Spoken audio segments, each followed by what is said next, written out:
What's up, you all? Thanks for joining us again on Where Life Exists. And I am excited to continue on in our series within a series called 49. It's a part of our larger blueprint series on the 49 commands of Christ, where we simply call it 49, a call to simple obedience. Welcome to a podcast about disciple making in the public square, where we talk about everyday issues from a biblical and balanced perspective. This is where life exists. This is Where Life Exists, where we talk about everyday issues from a biblical and balanced perspective. My name is Dahadi Lewis. I'm the lead pastor of Blueprint Church and the president of Sin Network. And today we're continuing our series within a series called The 49 Commands of Christ. And we just simply call it 49, a call to simple obedience. Today we're going to be looking at a passage of scripture in the book of Matthew, chapter 22. And we're going to be reading verses 15 to 22. It says this: Then the Pharisees went and plotted how to trap him by what he said. So they sent their disciples to him along with the Herodians. Teacher, they said, we know that you are truthful and teach truthfully the way of God. You don't care what anyone thinks, nor do you show partiality. Tell us then, what you think, is it lawful to pay taxes to Caesar or not?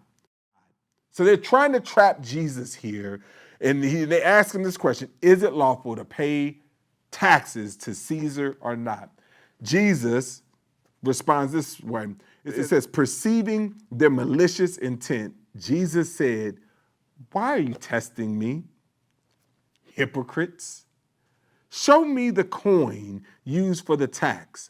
They brought him the denarius, whose image and inscription is this? He asked them. And they said, Caesar's, they said to him. Then he said back to them, give then to Caesar the things that are Caesar's, and to God the things that are God's.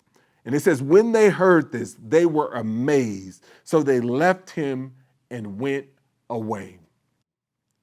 What I want to look at is in this text today is how Jesus is addressing the tension with how we engage with our government and civil authorities. And we're going to talk about that in light of all of our spiritual priorities that we have. When do we compromise and when we don't compromise? When do we obey? And how do we know which to be obedient to? And they was trying to trap him, Jesus, in this. And he says, I know your intent, but let me just kind of come at it in a little different way. So I want to start by saying that I don't think that this is a binary issue where it is kind of a one versus the other. This is really about the preeminence of God. This is the very reason why, and earlier in the book of Matthew, Jesus talks when his parents and he tells the people, he says, if you're going to follow me, you must hate your mother, your brother, your sisters.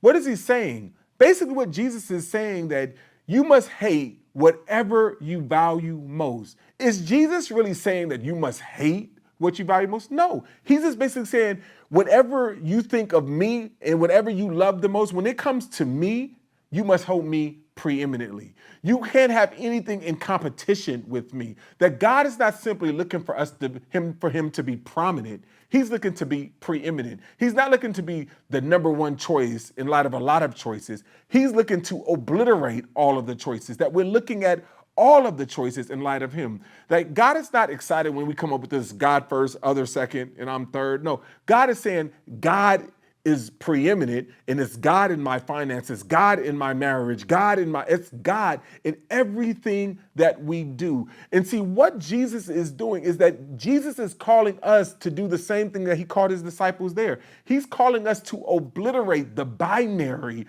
between these options when it comes to thy will being done, his will being done. This obliterates the binary because God is preeminent. Jesus is also saying that while you always choose God's way, it's not competing as often as you may think it is.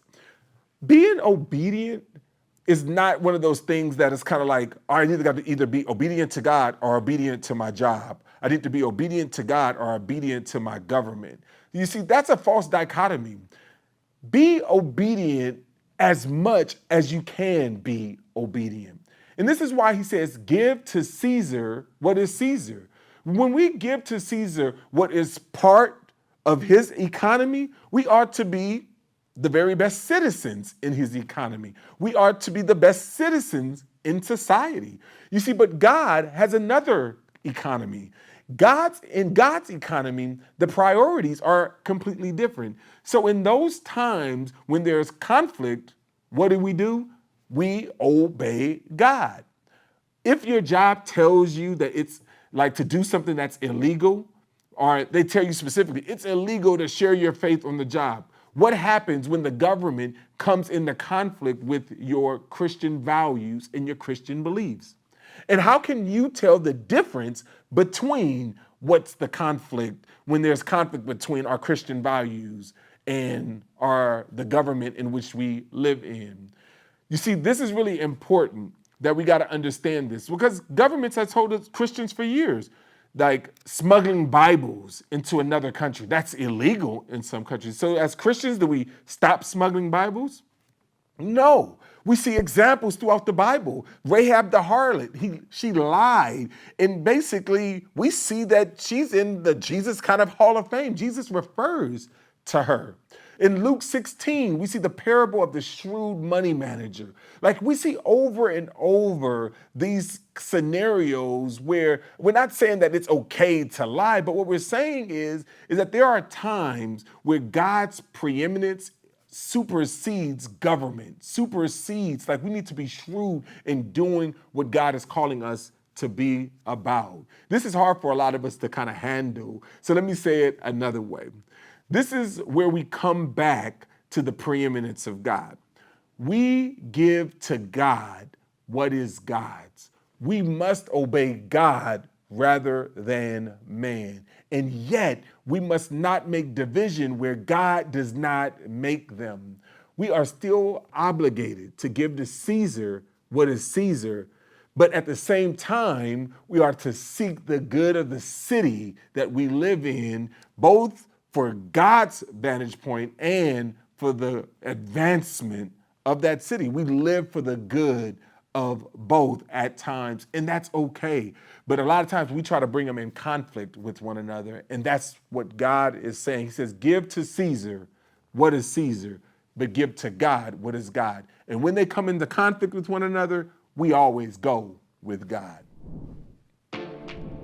Thanks again for tuning in into Where Life Exists, where we talk about everyday issues from a biblical and balanced perspective. If you enjoyed today's video, then you will love the content on our website, betheblueprint.net. And as always, be sure to like, share, and subscribe to stay up to the date on our latest videos.